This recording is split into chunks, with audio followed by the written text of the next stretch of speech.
Our next guest is a former Portland Trailblazer, former Gonzaga Bulldog, and now a terrific college basketball analyst. My pleasure to welcome Dan Dickau back to the Rip City Drive. Dan, thanks for your time, my friend. Absolutely, Chad. No better time of year, especially after that game ender last night, huh? All right, in our lifetime, I was thinking about this morning. I still put Christian Laettner's shot heard around the world against Kentucky in '92 at number one, but that one's got to be number two. Where does that finish rank for you? Probably the same. The only one, just because of my Gonzaga background, that Jalen Suggs half-court heave against UCLA would be up there as well. Yes. But those three were absolutely incredible. All right, so why don't you walk me through, as a player and as an analyst, what was being said in both huddles for UConn and Duke before the final 10 seconds unfolded? Well, if you look at it, right, because UConn's at the free throw line, so the thought process has to be make sure we're matched up. We got plenty of time to go for a quick trap and or steal. If you don't get it, then at that point we're going to need to foul, where maybe there's 6 or 7 seconds on the clock, and then Duke goes down and makes some free throws, and then you still have a chance to tie it, depending on the made free throw situation. So that's kind of the conversation that UConn has. Duke's conversation should have been, look, because I believe they had a timeout, if I remember correctly. Go over how many timeouts you have. Make sure you come to the basketball on every possession or on every pass, and also understand the fact that you're in trouble. Pick your dribble up, chin it. Don't just chuck it, essentially. And all those things kind of went wrong for Duke. I mean, they got the initial press break just fine. I saw some, comments on social media. Well, that was a terrible press break because this, that, and the other. It was actually a perfectly fine press break. It was just the fact that, Caden Boozer was in a hurry to make that pass. If he comes to a 2-foot quick stop, he can ball fake and deliver that pass, or he comes to a quick stop and he gets fouled. Instead, he tried to kind of, throw it on the run and throw it over the length, and was deflected. Do you think that in that moment he saw his teammate flashing up court with no one around him and he thought, I could get the pass over top? Those things happen so quick, but he probably didn't realize the defense had their arms extended at that point. He was just trying to get the ball up court. Yeah, absolutely. Here's the thing is if those fingertips don't get on the ball, Duke gets a dunk and, game over. There's no chance for UConn.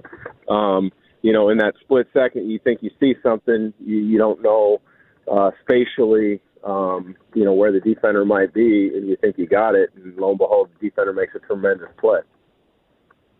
We're talking to Dan Dickau, former Gonzaga Bulldog, here on the Rip City Drive. So I thought UConn did a really good job of just staying engaged. They were down by 19 and came back. They scored 20 points off of turnovers. Were you impressed with the way that Coach Hurley continued to keep his team engaged and continue to fight, scratch, and claw as that game went along? Because I thought Duke's first half was flawless. Yeah, Duke played a great first half. And on the flip side, UConn didn't play a terrible first half, but they didn't play a great first half either. For as much as is said about, Danny Hurley and his demonstrative emotions on the sidelines, whatever you want to call it, his guys play their butts off for him. They understand the message that's being delivered. Some people in this day and age might not understand or appreciate or like the delivery, but there's a method to his madness. I think he's an unbelievable coach. And for him to, get his guys to continue to believe when they're down, 19, I think it was at one point in the first half, and then they start whittling it down. They start running better offense. They get some stops, and just kind of stay engaged in the game and understand and know it's a 40-minute game. So many times, you see it in the NBA, Chad, I'm sure, because you watch the Blazers so closely.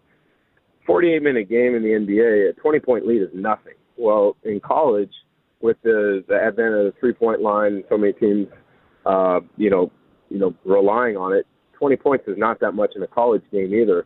So understanding and getting your team to understand there's ebbs and flows in a game, and if you just stay with what's made you successful throughout the year, you're going to climb back into it and have a chance, and that's exactly what they did. Yeah, no question about it. Did you ever have a coach or anyone that came close to being a little bit over the top like Coach Hurley? No.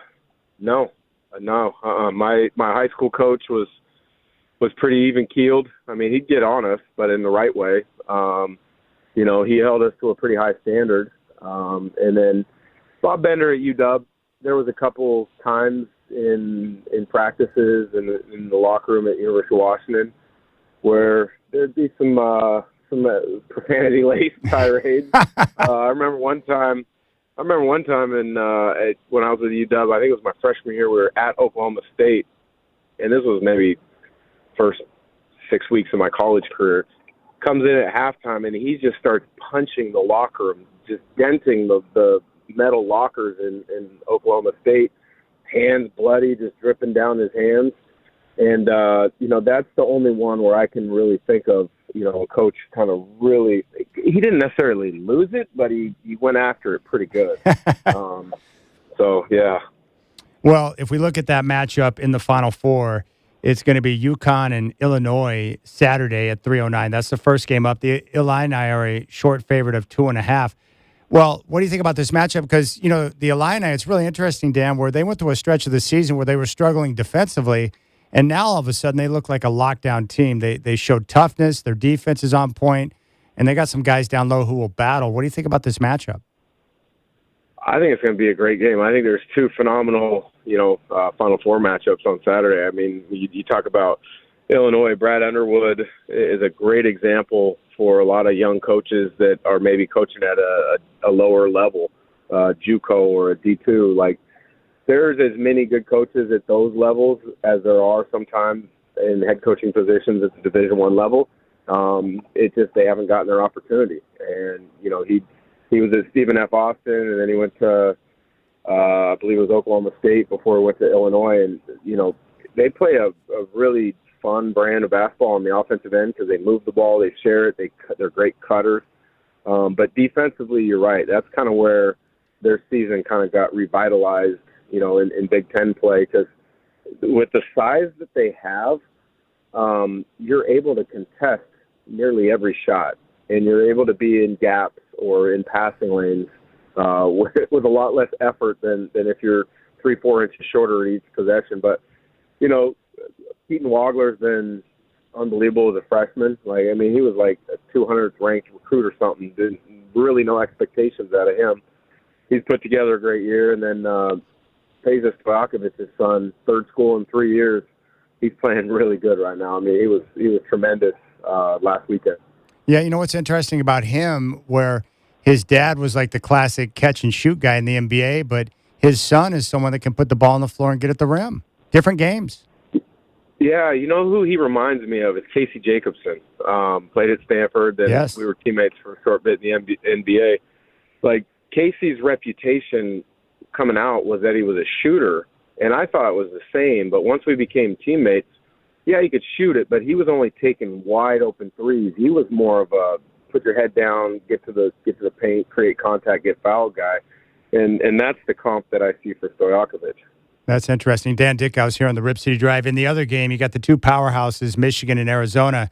The Wildcats are interesting, Dan, because they've got size like Illinois, and they don't have to shoot the three, but they've got that in their bag if they need it. And then Michigan's been one of the most dominant teams throughout the course of the season. What do you think about this one? It's going to be a classic right here. I honestly wish this was the title game. Obviously, how brackets, come together. Everyone always has, I wish this matchup could happen later in the tournament. Well, this is the one for me. I would love to see this as the championship game. Michigan, they've been dominant from November. What they did in the Players era in Vegas was ridiculous. They beat, San Diego State, Gonzaga, and somebody else. I think it was Alabama, each team by 30 or more, or it was Auburn. And they just kind of put a statement out there early. And I think they've got 2, maybe 3 losses on the year. But when you're in such a difficult conference like the Big Ten, and you have a B game instead of an A game on the road, maybe you got a chance to drop one. But their size, we talked about Illinois size, the interior size of Michigan's ridiculous. I mean, 7'3" with Mara, Merez Johnson, Lindborg, 6'10" and agile. And the question mark I have, I'm not a big Elliot Cadeau fan. Yeah. So if he can have a big game, I think they're going to have a chance. But in all honesty, I'm pulling for Arizona. Tommy Lloyd's my guy. I know a lot of Gonzaga fans are going to be, I want Coach Few to win one first. And absolutely I want Coach Few to win one first, but that's not the case. That's not the scenario now. There's no way I'm going to root against Tommy this weekend. I want to see him get that win. Have you had the opportunity to see Michigan in person this year, Dan? I have not, no. Interesting. Yeah, it's going to be great. I mean, if you had to take a guess, who do you think is going to wind up in the title game? So Arizona against, who do you think wins between UConn and Illinois? I think UConn. There's just something about Danny Hurley's teams that figure it out. One, because he's a great coach, but two, you got a guy like Alex Caravan on your team right now. I mean, he's kind of that ultimate glue guy. When a couple of the other guys, Klingon left to the NBA and Stephon Castle left to the NBA, everyone was kind of thinking like, okay, now it's Caravan's team. Well, he's not that kind of guy that you're going to go out and rely on for 18 to 20 points. You put talent around him, like, again, they have this year, and you allow him to play to his strengths and his roles, and that's just being a great screener, great cutter, expect, 13 points a game, 6.5 rebounds, whatever it is. You get a guy like that that just does whatever it takes to win, you're going to have chances to go deep in the tournament. What I didn't realize, and it makes a lot of sense now when you think about it, he's got a chance to be, I think, the all-time leading wins leader in NCAA tournament history if they win. Duke with Christian Laettner and Bobby Hurley, I think, are the top two. But it would be amazing. I mean, he's been in 3 Final Fours. If they get to the championship game, there would be 3 national title appearances in 4 years. It's unbelievable. Yeah, it's pretty impressive. What's interesting about UConn? Like, they don't have the big stars like some of these other teams in the Final Four. They're just a good team. Like, they function really well. That you can tell there's cohesiveness there. That's what jumps out to me. Yeah, and it's there's a toughness factor to UConn basketball. I called a UConn game a couple of years ago and had a chance to obviously prep for the game and sit at shoot-around and watch Danny Hurley up close and talk for 15, 20 minutes after shoot-around. He holds those guys to an incredibly high standard, even in shoot-around. Yeah. And he's not riding the guys, but he's getting them to do everything they need to do to understand what the task at hand is in shoot-around. So then later that night, they know how to take advantage of opportunities that come their way. And it's something that, for athletes, you can't just flip the switch, right? Or you shouldn't think that you can flip the switch. You got to constantly be, preparing so that, you're never having to, quote, get ready. You're always ready to go. And I think that's one of the things about this UConn team. They've had some losses. The couple losses to St. John's clearly come to mind. But, it's not for lack of being ready. Sometimes losses are lack of made shots. Huh. I've got 2 more questions for you. I wanted to go back to a couple of nights ago with Nebraska and Iowa. There was that situation late in the game where Iowa wound up with 4, Nebraska wound up with 4 guys on the floor after a timeout, and Iowa got an easy jam, and they ended up winning the game. Can you explain to me in a timeout how that situation works on the bench? Do you have like a whiteboard where the players who are going to be in are written up on the board? Are the assistants communicating that? How does that happen? To be honest, I don't know how that happens to go out on the floor with 4 guys. I don't. But you mentioned, an assistant and or a whiteboard kind of, Fred Hoiberg kind of took the fall for his whole staff. And, yeah. And, that's what a great I respected that. Head coach is going to do. Yeah. But clearly something, because every fall when coaching staffs are putting together all of their early practice plans, just overview for the season, they go over roles of everything. Like nowadays with the challenge, okay, who's the video coordinator or the assistant coach sitting with the iPad that truly is the definitive one to tell the head coach to signal challenge? Who's in charge of the whiteboard at a timeout like you talked about, making sure we have our matchups? So clearly something was missed in that. Give him a lot of credit for kind of owning up to it and taking it. But I have never seen that before. I've seen 6, and clearly that would be a technical foul. Quite frankly, I would have been, more impressed if 6 Nebraska guys went out there because 6 guys wanted to be on the floor. I know, me too. At least you're trying to find a way to get an edge there. One other question for you. There was a lot of talk about this, especially in the early rounds with NIL and the impact on the game of college basketball. What was your overall take after you seeing the tournament, and now that we're at the Final Four, and the impact of the NIL? Are we now going to see less Cinderella stories, or are the Cinderella stories going to become teams like Iowa, the teams kind of in the middle of a major conference? How do you see it? Well, unfortunately, I think it's going to be more difficult for the true Cinderella stories to occur, because you got to catch lightning in a bottle with your play, but you also have to, before you catch it, you got to have the support staff of, your athletic department and probable boosters and donors to have the money to be able to put together a roster that could do something special. I know some people were trying to call Texas, of all schools, and Iowa, Cinderellas. And the fact you're in 2 of the major conferences, I don't think you could ever call them a Cinderella. I think I heard somewhere today, Texas athletic department budget is $375 million. So there's no calling that a Cinderella. But the interesting point where I was going with that was what you might start seeing in some of these power conferences, maybe that know they have absolutely no shot at football, right? Mm-hmm. They might allocate more of their funds to basketball, thinking like, hey, we've got a truly great coach here. We think the recruiting pipeline is going to be able to fall in our favor. We're going to allocate more of our percentage coming into basketball, and you might see some of the lesser known basketball programs from the major conferences make a run at it in a different way than a lot of people were initially thinking about it. Interesting. Oh, by the way, one other question, just to settle a little conversation I was having.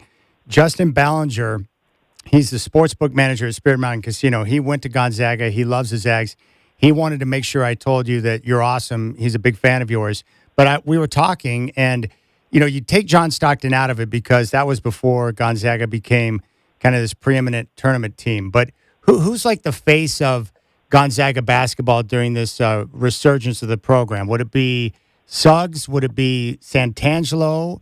Is it you? Like, who do you look at as kind of the guy that kind of fits that at the top of the order of all the guys who have come through? Yeah, that's a difficult one because I look at it in a couple different kind of stretches, right? I look at that Santangelo Fromm group as the originators. Yes. Myself in the 2 years I played, we were the guys that made sure it didn't go down. Yep. And we kept ascending. And then Adam Morrison, really kind of got the national limelight on the program because he was National Player of the Year with J.J. Redick.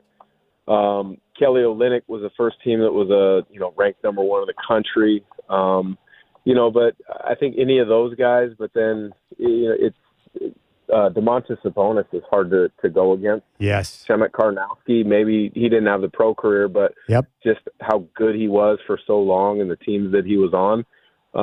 You're kind of getting me kind of reminiscent about how many good players have gone through a ton. There. It's amazing. I think behind Kentucky, Duke, Kansas, I believe there's the most NBA players right now that are currently from Gonzaga. That's awesome.